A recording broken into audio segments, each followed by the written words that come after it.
Friends, welcome back to my channel. Mahabharat का असली कारण दुर्योधन की जिद ही थी, जिसके कारण इतना महाविनाशकारी युद्ध हुआ। अगर दुर्योधन अपनी जिद छोड़ देता और पांडवों को 5 गांव दे देता तो शायद इतना बड़ा नरसंहार ना होता। तो चलिए जानते हैं कि मरते वक्त श्री कृष्ण को दुर्योधन ने क्यों दिखाई 3 उंगलियां, क्या वजह थी।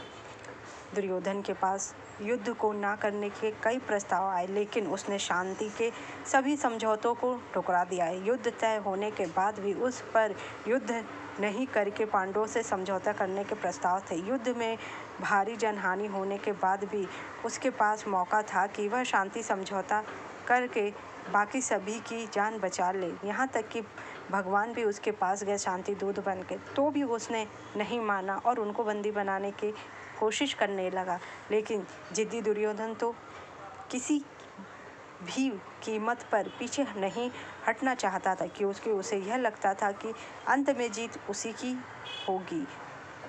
लेकिन जब ऐसा ना हो पाया तो अंत में उसने श्री कृष्ण को 3 उंगलियां दिखाकर कुछ कहना चाहा।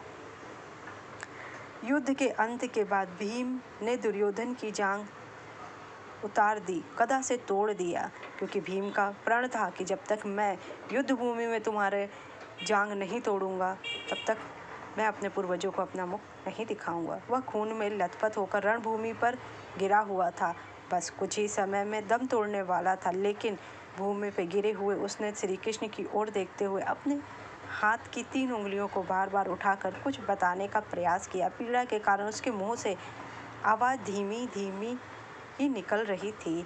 ऐसे में श्री कृष्ण उसके पास गए और कहने लगे कि क्या तुम कुछ कहना चाहते हो। तब उसने कहा कि उसने महाभारत के युद्ध के दौरान 3 उंगलियां दिखाई है आपको, और वो 3 गलतियों की है। इन्हीं गलतियों के कारण वह युद्ध ना जीत सका और उसका यह हाल हुआ है। यदि वह पहले ही इन गलतियों को पहचान लेता तो आज जीत का ताज उसके सिर होता।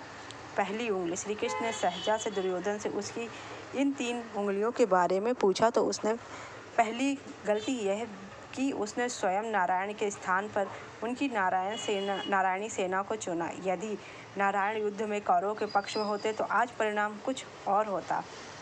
दूसरा, गांधारी के पति यानी दुर्योधन के पिता धृतराष्ट्र नेत्रहीन थे और माता गांधारी ने इसी वजह से अपने हाथ में पट्टी बांधी थी और नेत्रहीन के भांति जीवन जीती रही। भीम से युद्ध से पहले दुर्योधन की माता गांधारी ने उन्हें अपने पास निर्वस्त्र बुलाया। जब दुर्योधन निर्वस्त्र होकर माता के पास जाने लगा तो श्री कृष्ण ने उन्हें रोक लिया और कहा कि माता के पास निर्वस्त्र होकर जाना ठीक नहीं है। तो श्री कृष्ण ने पत्तों से बनी लंगोट पहनाकर माता के पास भेज दिया। वैसे ही तो माता के पास गया हो तो गांधारी माता ने अपनी आंखों की पट्टी खोल दी। आंखों से निकले तेज से दुर्योधन का शरीर वज्र के समान हो गया। सिर्फ वह स्थान जहां पत्ते ढके हुए थे वही थोड़ा कच्चा रह गया।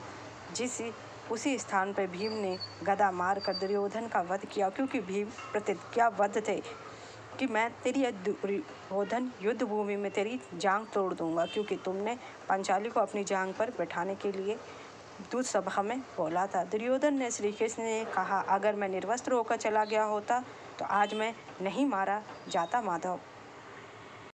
और अंतिम गलती उसने की थी कि वह युद्ध में आखिरी में जाने की भूल की। यदि वह पहले ही जाता तो कई बातों को समझ सकता था और शायद उसके भाई और मित्रों की जान नहीं जाती। श्री कृष्ण ने बड़ी विनम्रता के साथ दुर्योधन की सारी बातें सुनी। श्री कृष्ण ने विनम्रता से दुर्योधन की सारी बात सुनी। फिर उन्होंने कहा, तुम्हारी हार का मुख्य कारण तुम्हारा अधर्मी व्यवहार और अपनी ही कुल का वस्त्राहरण करवाना था। तुमने स्वयं अपने कर्मों से अपना भाग्य लिखा। श्री कृष्ण का तात्पर्य यह था तुम अपनी इन 3 गलतियों के कारण नहीं बल्कि हारे। तुम अधर्म हो इसलिए हारे। यह सुनकर दुर्योधन अपनी गलती को समझ गया। अगर उसने दूत की राह में पांचाली के साथ ऐसा व्यवहार ना किया होता तो शायद ये आज युद्ध भूमि में ऐसे नहीं पड़ा होता। को कल्कि का अवतार माना जाता है क्योंकि दुर्योधन में सभी गुण मौजूद थे जो कलयुग के मनुष्य में होना चाहिए, इसलिए दुर्योधन का कलयुग का अवतार कहा जाता। कहते हैं कि दुर्योधन कलयुग के अंश था, जो उसके 100 भाई पुलस्त्य वंश के राक्षस के अंश थे। भूमि में मारे जाने के कारण दुर्योधन को स्वर्ग की प्राप्ति हुई। ऋषि ने यह भी कहा है कि युधिष्ठिर और कुरुक्षेत्र भूमि के अन्य सभी प्रमुख योद्धा स्वर्ग पहुँचे क्योंकि वे सभी युद्ध में मारे गए थे, क्योंकि सामने स्वयं भगवान श्री कृष्ण मौजूद।